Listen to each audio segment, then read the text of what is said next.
1 अक्टूबर 2024 की आधी रात को इजराइल के ऊपर ईरान ने एक साथ 180 से ज्यादा मिसाइलें फायर कर दी और जब ये मिसाइलें जॉर्डन होते हुए इजराइल के एयर स्पेस में घुसी तो पूरे इजराइल में हवाई हमलों के सायरन बजने लगे।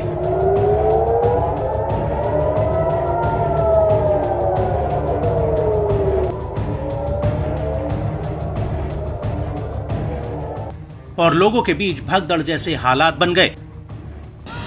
और उसके कुछ ही घंटों बाद यमन के हूती ने इजराइल पर कुद्स 5 क्रूज मिसाइल फायर करने का दावा किया था।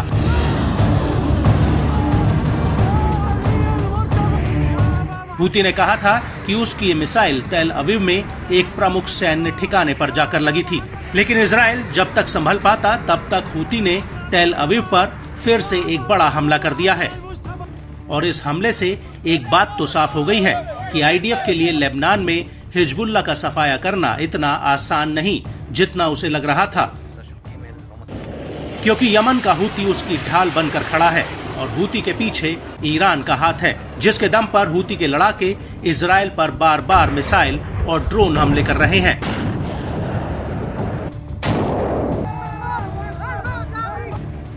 दरअसल 2 अक्टूबर 2024 की रात को हूती ने इजराइल पर एक साथ कई जाफा ड्रोन दागे। रिपोर्ट्स के मुताबिक हूती ने तेल अवीव और उसके आसपास के इलाकों पर ये ड्रोन फायर किए और हूती के इन हमलों को लेकर इजरायली मीडिया ने कहा कि करीब 2000 किलोमीटर की दूरी से यानी यमन से करीब 5 ड्रोन तेल अवीव की तरफ दागे गए। इनमें से पहला ड्रोन रात करीब 2 बजे तेल अवीव में घुसा और इसके बाद तेल अवीव में 3 बड़े धमाकों की आवाजें सुनाई दी। ये धमाके तेल अवीव समेत हेर्जिलिया और पैततिक्वा में हुए। इजरायली मीडिया के मुताबिक इसके कुछ ही देर बाद एक ड्रोन बैतियम सिटी सेटलमेंट्स तक पहुंच गया। इस हमले को लेकर सोशल मीडिया पर कुछ वीडियोस भी वायरल हुए हैं, जिसमें गुजडान इलाके में कम ऊंचाई पर एक बहुत बड़ा धमाका होता हुआ दिख रहा है। वहीं हूती के प्रवक्ता ब्रिगेडियर जनरल याया सारी ने इस हमले की पुष्टि करते हुए एक बयान जारी किया है। नफ़ज़ सिलाहुल जव्विल मुसय्यर फिल क़ुव्वातिल मुसल्लहतिल यमनिया अमलियतन अस्करियतन इस्तहदफत हदफन हयवियन फ़ी मंतिक़त याफ़ा तल अबीब